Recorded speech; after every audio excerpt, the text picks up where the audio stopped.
My girlfriend Anaya had to wait nearly a year before finally getting matched with an energetic black lab named Trixie, but there were problems with our specially trained hearing dog from the get-go. How a hearing assist dog is supposed to work. Someone knocks at the front door, and the dog informs the owner, in this case my girlfriend Anaya, by nudging her wet nose into her owner's leg. What? Anaya asks, spreading her hands. Where? Then the clever dog leads her to the source of the sound. Properly trained, a good hearing dog can alert its owner to the microwave, oven timer, doorbell, smoke alarm, any sound she's trained to recognize. Trixie the Black Lab, we were assured, was one of the brightest dogs to ever come out of her training program. But she was a little too bright, because she developed an unusual habit, alerting to sounds before they happened.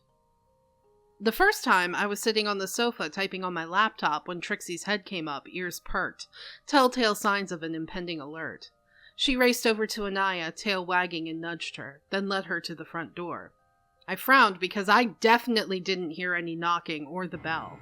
Anaya dutifully looked out the peephole, then turned to Trixie and scolded. No. She walked back to me and sighed. False alert. She gave me one this morning while you were in the shower, too. False alerts can be a problem with hearing dogs, alerting to sounds that just aren't there, hoping to get treats. But Trixie just stood by the door and whined, stubbornly, as if insisting she was a good dog who'd done her job. I was about to suggest to Anaya we contact the assistance dog organization for advice when, ding dong, I almost jumped out of my seat. There's someone at the door, I told Anaya. Trixie wagged her tail as we both hurried over, her tongue lolling in a puppy smile as we opened the door to find a UPS driver holding a package, and a FedEx notice on the door as well. After pulling the notice off the door, Anaya turned to me. Gosh, maybe it wasn't a false alert this morning. Maybe she just alerted me too early, like now. She must have heard the package carrier's footsteps on the sidewalk, I guessed, marveling at Trixie. Man, she's got phenomenal hearing. Guess that's why they call them hearing dogs, joked Anaya. We gave Trixie her treat and told her good girl, and she ran a few triumphant circles before fixing us again with that doggy smile.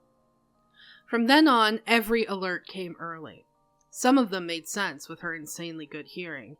Or, as in the case of the smoke alarm she alerted Anaya to a minute before it went off, possibly it was due to her sensitive nose picking up the burning of the French toast. But the oven timer? How was she able to alert early to that? The phone ringing? Anaya seemed unconcerned. She simply declared that Trixie was a very special dog. But I found Trixie's early alerts to border on the uncanny. It was as if she was hearing the sounds before they happened. And then came yesterday. Anaya was called into a work meeting, and since her boss has severe allergies to dogs, she left Trixie at home with me. I was sitting at the table on my laptop, working on some reports, when I felt a wet nose nudge my leg. I got up to ask Trixie what the sound was. Even though I'm not deaf, it's still a good idea to give Trixie the consistent practice. And she led me to the door, where I stood, fully expecting to hear a knock or the bell in about a minute. Then Trixie growled. For context, I've never heard her growl before. She makes lots of sounds, whimpers, yips, and funny moans like she's talking. But she's a very good-natured pup and doesn't have a vicious bone in her body. Yet now she stood tense, head down and tail lowered, the hackles along her back raised, lips curled to show sharp teeth. She continued to stare straight at the door, and suddenly it struck me that whatever made her growl like that would be here at the door in seconds. Panic hit me. I snatched Trixie by the collar and dragged her with me into our hidden closet under the staircase, the one we call our Harry Potter closet. I whispered to Trixie, "Lie down, and quiet." A soft growl continued to emanate from her, but I put my hand on her and she quieted until she was almost inaudible, though I could still feel the vibrating deep in her body. There was the jingle of keys in a lock, and the front door opened. Footsteps. The cadence of those footsteps sounded like Anaya, but Trixie's low growl persisted. There was a small hole in the paneling of the stair closet, and I tried to peep through it, but all I could make out was a vague figure in the front entryway. Then the figure moved. The footsteps went up the stairs, thump, thump, thump, thump, into our bedroom, and the door closed. I heard the creak of the bed as Anaya, or someone else, lay down for a nap. My heart would not slow. Trixie was still growling. I heard her lick her lips in the dark. But why if it was Anaya?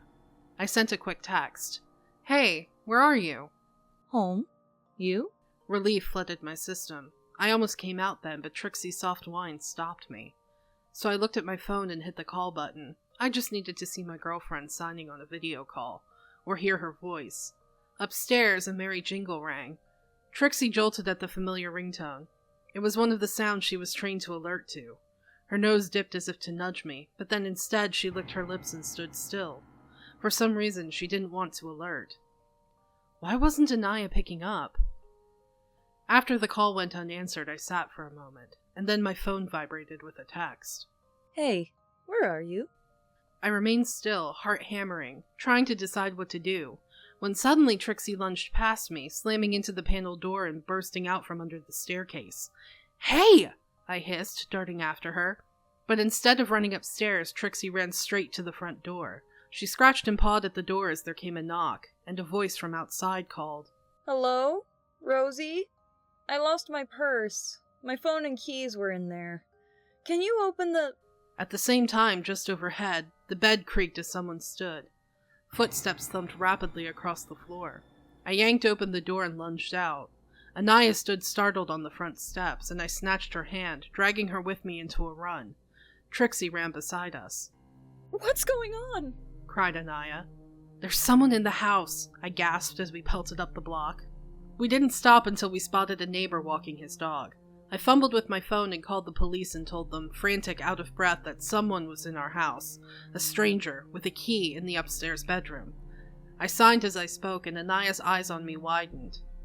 Police arrived in a few minutes, but when we went back inside and searched upstairs and down, we found no trace of any intruder, just Anaya's phone left by the bed. It had no one's fingerprints but her own. Nor had we seen anyone leave the house after our escape.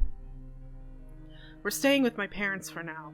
We're still not sure who was in the house. After the whole strange incident, we're not taking any chances by going back. To be honest, I really haven't fully processed it all yet.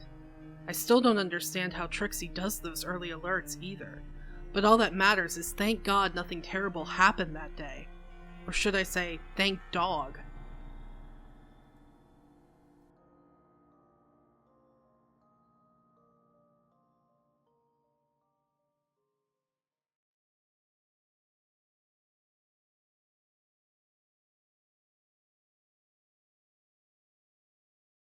Someone knocks at the front door and the dog informs the owner in case... How a hearing... By nudging her wet nose onto her... Into... I can read. Anaya was called into a work meeting, and since her boss has severe... This whole scenario pisses me off. Doesn't matter if the boss has allergies. A service dog is a service dog, and that is a violation of your civil rights. As if it weren't there, and she could see right through it. And suddenly it struck me that whatever made her growl like that would be here. Blech.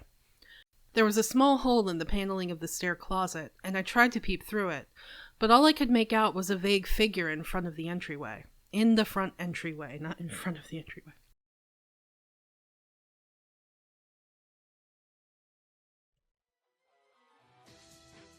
Today's episode included the amazing voice talents of Kiona BashfulEcho. You can find their links in the description down below. Make sure to give them some love. Thanks for watching! Stay creepy, everybody!